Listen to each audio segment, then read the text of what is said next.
আজকে press corner শুরুই করব একটা বড় খবর দিয়ে। শেষ পর্যন্ত আদালতের নির্দেশেই কাটছে চিংড়িঘাটা মেট্রোর জট। চিংড়িঘাটা মেট্রোর পিলার তৈরির জন্য এবার সময়সীমা বেঁধে দিল আদালত। 15ই ফেব্রুয়ারির আগে মেট্রোর পিলার তৈরির কাজ শেষ করতে হবে নির্দেশ আদালতের। 15ই ফেব্রুয়ারির আগে 3 রাত ট্রাফিক নিয়ন্ত্রণ করবে রাজ্য সরকার। কবে কিভাবে ট্রাফিক নিয়ন্ত্রণ সেটা 6ই জানুয়ারির মধ্যে আরভিএনএল কে জানাবে রাজ্য। নির্দেশ ভারপ্রাপ্ত বিচারপতির বেঞ্চের। এই মুহূর্তের বড় খবর, অবশেষে জট কাটলো এবং সেটাও আদালতের নির্দেশে।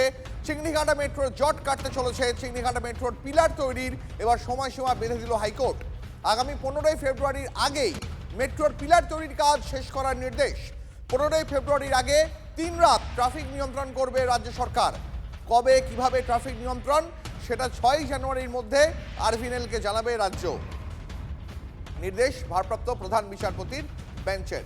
কথা বলবো, আমাদের প্রতিনিধি শ্রাবন্তী আমাদের সঙ্গে রয়েছেন এই মুহূর্তে। শ্রাবন্তী, তাহলে শেষ পর্যন্ত সেই বহু প্রতীক্ষিত যে মেট্রোর পিলার, যে মেট্রো তৈরি কাজ চলছে, যে পিলার বসানোর কথা, সেই কাজ শেষ করার জন্য এবার হাইকোর্ট সময়সীমা বেঁধে দিল। নতুন বছরে এরকম একটা বিষয় আসছে যেখানে বলা হচ্ছে যে 15ই ফেব্রুয়ারির আগে এই কাজ শেষ করার কথা নির্দেশ দেওয়া হয়েছে। আজকে কার্যত যখন এই শুনানি চলছিল, বিরক্ত হয়ে গেছিল কলকাতা হাইকোর্ট। চিংড়িঘাটায় মেট্রো রেলের কাজের জন্য এর আগেও আমরা দেখেছি ট্রাফিক ব্লক করার ক্ষেত্রে রাজ্য লাগাতার অসহযোগিতা করেছে, যেটাকে আজকে ধৈর্যের সীমা চলে যাচ্ছে। জনস্বার্থ এরকম একটা শুধুমাত্র রাজ্যের অসহযোগিতার কথা ভাবা যায় না, ইত্যাদি পর্যবেক্ষণ ছিল বেঞ্চের। এবং তারপরেই ভারপ্রাপ্ত প্রধান বিচারপতি ডিভিশন বেঞ্চ 15ই ফেব্রুয়ারির আগে এই কাজ করতে নির্দেশ দিয়েছেন। পুলিশকে যাবতীয় কাজে সাহায্য করতে বলা হয়েছে। আগামী 6ই জানুয়ারির আগে এই ট্রাফিক ব্লক কিভাবে করা হবে, যেহেতু চিংড়িঘাটার আগে রাজ্য সরকার বলেছিল যেটা একটা জাংশন, যেখানে বহু রাস্তার বলা যেতে পারে একত্রিত হয়ে যান চলাচল করে। শ্রাবন্তী, আমাদের সঙ্গে থাকো। আরো একবার দর্শকদের জানাই, এই মুহূর্তে শহর কলকাতার বাসিন্দাদের জন্য অত্যন্ত বড় খবর, সুখবর বলা চলে। আদালতের নির্দেশেই কাটতে চলেছে চিংড়িঘাটা মেট্রো জট। চিংড়িঘাটা মেট্রোর পিলার সংযুক্তিকরণের সময়সীমা হাইকোর্ট বেঁধে দিল। আমি শ্রাবন্তীর সঙ্গে সরাসরি কথা বলবো এই মুহূর্তে। একবার শ্রাবন্তী, রাজ্য কিভাবে ট্রাফিক নিয়ন্ত্রণ করতে পারে তার কি কোনো এখনো পর্যন্ত আউটলাইন রাজ্যের তরফ থেকে ঠিক করা হয়েছে? কারণ এর আগে যতদূর আমার মনে পড়ছে, রাজ্য একটা যুক্তি দিয়েছিল যে চিংড়িঘাটার মতন এলাকায় যদি ট্রাফিক নিয়ন্ত্রণ করতে হয় তাহলে অ্যাম্বুলেন্সের মতন জরুরি পরিষেবা সেগুলোকেও নিয়ন্ত্রণ করতে হবে। এবং সেটা যদি এই ধরনের কাজ হয় তাহলে যদি পিলার তৈরি হয়, যেহেতু অনেক দিনের কাজ আছে, সেই কাজ করা যাবে কি করে সেটা আজকে রাজ্যকে পরিষ্কারভাবে বলা হয়েছে। আগামী 6 তারিখের মধ্যে কিভাবে পুলিশ গোটা ট্রাফিকটা ম্যানেজ করবে, অর্থাৎ কোন রাস্তা দিয়ে যাবে, শুধু কি একটা দিকের রাস্তা চলাচল করবে, পিলারটা ঠিক কোন জায়গায় বসছে, ইত্যাদি যাবতীয় নকশা 6ই জানুয়ারির মধ্যে পুলিশকে করতে হবে এবং সেটা আদালতকে জানাতে হবে। এখানে অত্যন্ত গুরুত্বপূর্ণ, আজকের ভারপ্রাপ্ত প্রধান বিচারপতি দীপ স্মরণ করিয়ে দিয়েছেন যে এই মামলা জনস্বার্থ মামলা হিসেবে দায়ের হয়েছিল। যদি এই চিংড়িঘাটা মেট্রো হয় তাহলে একেবারে সেক্টর 5 থেকে নিউ গড়িয়া মেট্রো স্টেশন, অর্থাৎ এক প্রান্ত থেকে আরেক প্রান্ত সংযুক্তিকরণ হবে, যেটাতে বহু মানুষ তারা উপকৃত হবেন। তাহলে জনস্বার্থ মামলায় যদি রাজ্যের বারবার অসহযোগিতার সামনে আসে তাহলে সত্যিই কি সেটা জনস্বার্থ মামলা হিসেবে টিকিয়ে রাখা যায়? কাজ বাকি সেটাও তো খুব অল্প অংশ, মানে ওই 366 মিটার অংশ, সেটা নিয়েই এতদিনের জট।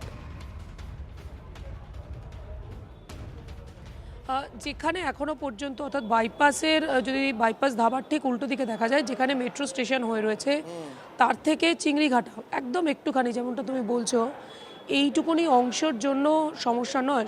রাজ্য সরকারের বক্তব্য ওখানে যতক্ষণ একটা সাবওয়ে হবে তাহলে একটা সমস্যা বাঁধবে, কারণ প্রচুর মানুষ ওখান দিয়ে যাতায়াত করেন। যেহেতু ওটা একটা জাংশন, সেক্টর 5 থেকেও 3টে রাস্তা এখানে এসে মিলছে, যার ফলে সমস্যা হবে। এখন তার জন্য কি ব্যবস্থা হবে সেটার কোনো ভাবনা চিন্তা না করে শুধুমাত্র মামলায় তারিখের পরে তারিখ, এটা কতখানি গ্রহণযোগ্য সেটা নিয়ে প্রশ্ন ওঠে। বিচারপতি অত্যন্ত বিরক্ত হন এবং তারপরে আজকে তিনি নিজেই একটু আমাদের সঙ্গে থাকো, আমি আসবো তোমার কাছে আবার। এই মুহূর্তে বিজেপি নেতা সজল ঘোষ আমাদের সঙ্গে রয়েছেন। সজল বাবু, শেষ পর্যন্ত আদালতের নির্দেশে চিংড়িঘাটা মেট্রো জট কাটতে চলেছে, একই সঙ্গে রাজ্যের উপরে আজ বিরক্তিও প্রকাশ করেছে আদালত। আপনার প্রতিক্রিয়া জানতে চাইবো। আদালত যদি ব্যাপারটা একটু আরো আগে দেখতো, সত্য প্রণোদিত ভাবে দেখতো, তাহলে এতদিন বাংলার মানুষের অনেকটা সুরাহা হতো। দিদির কপালটা সত্যিই খারাপ, শনির দশা চলছে, কিছুতেই কিছু করতে পারছে না, কোনো দিক দিয়ে একটুও সুরাহা পাচ্ছে না। ভেবেছিল এটা মানুষকে কিছুদিন বেশি ভোগাবো, হ্যাঁ, কারণ উনি সেটা চান। আগে অগ্নিকন্যা ছিলেন, এখন ঘূর্ণিকন্যা হয়ে গিয়েছেন। ফলে ওনার মানুষকে যে ভোগানো, মানুষকে যন্ত্রণা দেওয়া, এটাই হচ্ছে ওনার একমাত্র শান্তি। সেই শান্তিতেও ব্যাঘাত ঘটিয়ে দিল হাইকোর্ট। ওনার সময় খুব খারাপ যাচ্ছে। হ্যাঁ, এটাই সজলবাবু, বোঝা অনেক যাচ্ছে। ধন্যবাদ আপনার প্রতিক্রিয়ার জন্য। আমি শ্রাবন্তীর কাছে আরেকবার সরাসরি চলে যাব। শ্রাবন্তী, যেটা আদালতের তরফ থেকে জানানো হয়েছে 15ই ফেব্রুয়ারির আগে 3 রাত ট্রাফিক নিয়ন্ত্রণ করবে রাজ্য সরকার। কবে কিভাবে ট্রাফিক নিয়ন্ত্রণ সেটা 6ই জানুয়ারির মধ্যে আরভিএনএলকে জানাবে রাজ্য। আর কি কি বললেন ভারপ্রাপ্ত প্রধান বিচারপতির যে বেঞ্চ? দেখো, আজকের রাজ্য জানিয়েছিল যে এই মামলা গ্রহণযোগ্য নয়, জনস্বার্থ মামলা হিসেবে এটাকে মানা করা যায় না। ভারপ্রাপ্ত প্রধান বিচারপতি সুজয় পালের মন্তব্য যে যেখানে নিউ গড়িয়া থেকে সেক্টর 5 অবধি এত মানুষ আসবেন, সেটা তাহলে যদি জনস্বার্থ না হয় তাহলে কোন মামলা জনস্বার্থ মামলা হিসেবে গৃহীত হবে।